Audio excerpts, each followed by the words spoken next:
When you have aligned teams, they are absolutely fearless.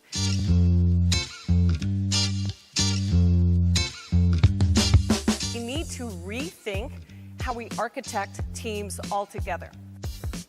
Now, the first time I came across this idea of looking at teams based on their function rather than their role was a few years ago when I did a project for Western Union. My client was this woman, Donna Rossi, and she was the Vice President of Marketing and Customer Experience. And what she looked at is, at the time, Western Union was 155 years old, and they were ready to celebrate that milestone in their history. And she said, interestingly, for as much of an impact that Western Union has had really on the entire world, people don't know the story. They think of them either as the telegram people or as the people who transfer money. And she said there's such a richness that nobody understood. I mean, these are the people who were the brown wardrobed messengers who brought people messages from far distances when communication wasn't very strong. This is the company that when Wilbur and Orville Wright made the first flight, that they brought the news to the world. They were the company that transmitted the information for the Zimmerman telegram during World War. And so what she said is that we have this incredible opportunity to tell this story about how Western Union has connected the world. And I want this to be something that can stand the test of time for the story that we tell. And I said, well, I'd be delighted to help you because it's history, which is my forte, it's branding, which is my forte, and it's storytelling. Like, this is a dream come true. And then she dropped the hammer. She said, the only thing is that we have to work with our legal team. And she said, our lawyers, it's intellectual property, it's branding law, and she went down the line of about 7 different lawyers that had to be on the team. And I said, well, let's give it a try. And we all came together at the beginning of the project, and it was one of the most fascinating things to observe and be a part of. Because what I saw very quickly is that these lawyers understood, here's my role and my title, but really here's my function over here.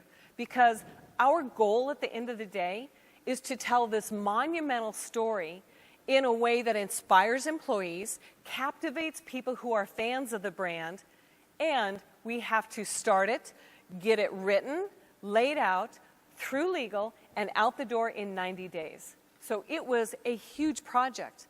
But what worked so well is that we were able to focus on what are the functions of everybody in the room and how do we contribute together to get it done.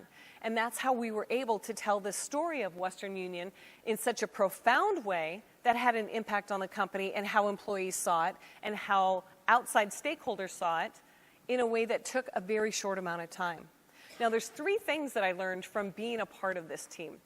The first is that we need to compare and contrast and focus on education rather than dissension. So when different types of people come together on teams, whether it's all a marketing team or it's a cross-functional team, the first thing that starts to happen is we say, that's not how we do it. And that creates dissension. And it makes people put up their walls, and they're not willing to learn about how other groups do things and the why behind it. But when you can start with this collaboration and you compare and contrast how things are done in different groups, that's when you start to build consensus. The second thing that I learned is sharing is caring. Now, we hear this from the time that we are little kids, that these are things that we should do. So we need to talk about the good, the bad, the ugly that went on.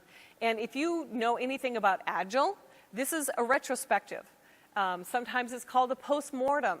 What we do is we look at these big projects and we say, like, actually, let's say what happened, what did go well, what didn't go well, and why was this the case? But what we tend to do as marketers is that we run at such a fast cadence that we never stop to see what didn't go well, and then we just continue to repeat the same problems down the road. Now, the third thing that I learned is that we have to emphasize curiosity.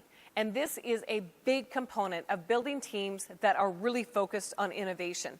Because curious people are willing to foster the idea of what's possible, even while other people think it's improbable. If I had told any other branding, marketing, legal team that we could do a project like the Western Union history in 90 days, start to finish and out the door, they would say that's impossible. It's improbable. Who can do that? But we nurtured it, and instead of saying it can't be, we said, what if it could, and what would that look like? So that's how we started to cross that divide between different areas in marketing and also within other parts of the organization.